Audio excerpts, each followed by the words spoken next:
Hola, hola, hola, te saluda tu amigo Jorge Unapá y bueno, el día de hoy quiero hablarte precisamente de las interacciones medicamentosas del paracetamol. Y es que hay que recordar una cosa muy importante. Nosotros cuando estamos prescribiendo medicamentos y el paciente trae otros medicamentos, quizás porque a lo mejor su condición física hace que él tenga que recurrir a consumir otros medicamentos, por ejemplo, una enfermedad sistémica, pues obviamente nosotros debemos dentro de nuestra historia clínica plasmar qué es lo que está tomando el paciente y si nosotros debemos de prescribir un medicamento, saber exactamente qué le debo de dar en relación a las características que tenga este paciente.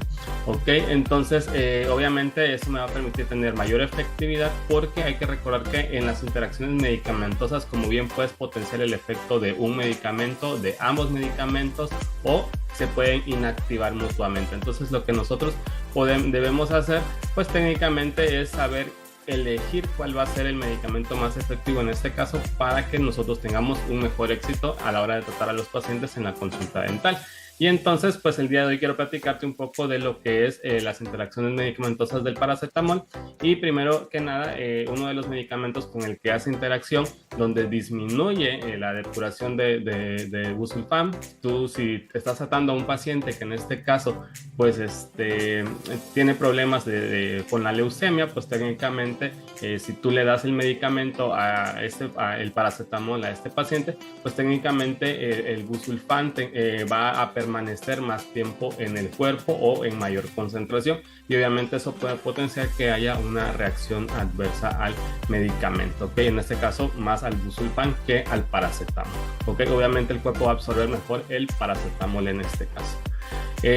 También si hablamos del paracetamol y el cloranfenicol, en este caso el cloranfenicol nosotros sabemos que es un antibacteriano que precisamente se utiliza sobre todo en cuestiones de tuberculosis.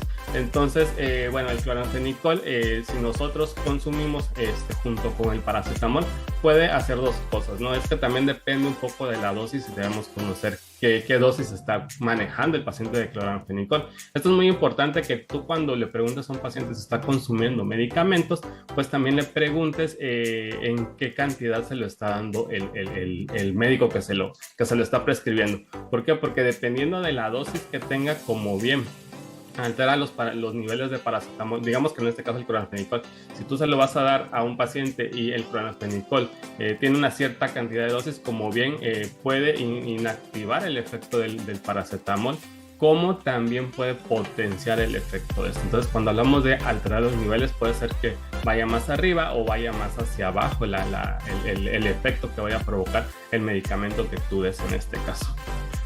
En el caso de, por ejemplo, de la colestiramina, que es un medicamento para disminuir los niveles de colesterol, en este caso, pues técnicamente lo que hace, hay que recordar que el colesterol es grasa, ¿no? Y normalmente en medios grasosos el paracetamol es más fácil de absorberse. Entonces, cuando nosotros reducimos la cantidad de colesterol, de hecho el colesterol hoy sabemos que no es algo que sea malo, al contrario, nosotros debemos de tratar de consumir alimentos que tienen colesterol, pero colesterol bueno, porque al final de cuentas nuestro cuerpo, todas las células de nuestro cuerpo o la mayor parte de ellas está formada por grasas, y en este caso la grasa que nosotros utilizamos es el colesterol. Y entonces si nosotros consumimos este tipo de medicamentos, obviamente disminuimos esa calidad de colesterol que nosotros debemos. Obviamente esto es una clase ya de metabolismo, no me voy a meter a ello, pero sí debemos entender que por el tiempo, pero sí debemos entender muy bien que nosotros cuando estamos trabajando con medicamentos para disminuir el colesterol, sí se puede disminuir la absorción de esto, porque al final de cuentas el colesterol, sobre todo el que se le conoce como colesterol bueno, entonces que más bien es aquel colesterol que no es generado por carbohidratos. Ok, ese es el colesterol bueno, pues técnicamente me va a permitir a mí que la absorción de sea más rápida, ¿no? Pero si el colesterol que yo estoy consumiendo lo disminuyo, pues técnicamente lo que puede pasar es que la absorción del paracetamol se va a ver afectada.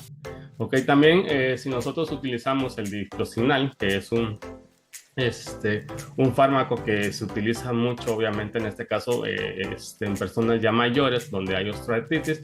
Entonces lo que vamos a lograr es que el paracetamol tenga un efecto hepatotóxico, es decir, que se lesione más fácilmente el hígado. Y si a esto le sumas que el paciente puede tener un hígado graso, entonces en este caso también puede todavía ser más tóxico para esta parte del cuerpo, ¿ok? Entonces es muy importante que tú aprendas a diferenciar si en este caso tu paciente ya tiene, cuando tú ves tu historia clínica, observas que el paciente tiene osteoartritis y que tienes que prescribir este tipo de fármacos, pues obviamente ahí va a estar la cuestión de que tú puedas potenciar la hepatotoxicidad del paracetamol, ¿ok? Y si utilizas también medicamentos que también se utilizan como la isoniazida, es un medicamento que también se utiliza mucho para la tuberculosis, y también va a ser otro medicamento que obviamente hoy ya es más complicado encontrar pacientes que tengan tuberculosis, sí, definitivamente, pero existen algunos y que normalmente se trabajan a manera intrahospitalaria. Si por ejemplo tú eres un odontólogo que trabaja en una institución de salud y te remiten un paciente que está tomando isoniazida, pues técnicamente este paciente tú lo tienes que valorar si es necesario que se le dé o no el paracetamol, porque también va a aumentar el efecto hepatotóxico, ¿no? O a lo mejor tener alguna otra alternativa a la hora de utilizar este tipo de medicamentos para que el paciente obviamente no sufra de este problema. Y si tú estás utilizando, por ejemplo, warfarina, que es un medicamento que se utiliza como anticoagulante, pues técnicamente lo que va a hacer es que, acuérdate que los anticoagulantes hacen, para hacerlo más sencillo, la definición de esto, es que los anticoagulantes hacen que la sangre sea un poquito más líquida y obviamente fluya mejor. Acuérdate que una persona que tiene hipertensión arterial, ¿qué pasa? Que obviamente hay una vasoconstricción de los vasos y obviamente por la angiotensina.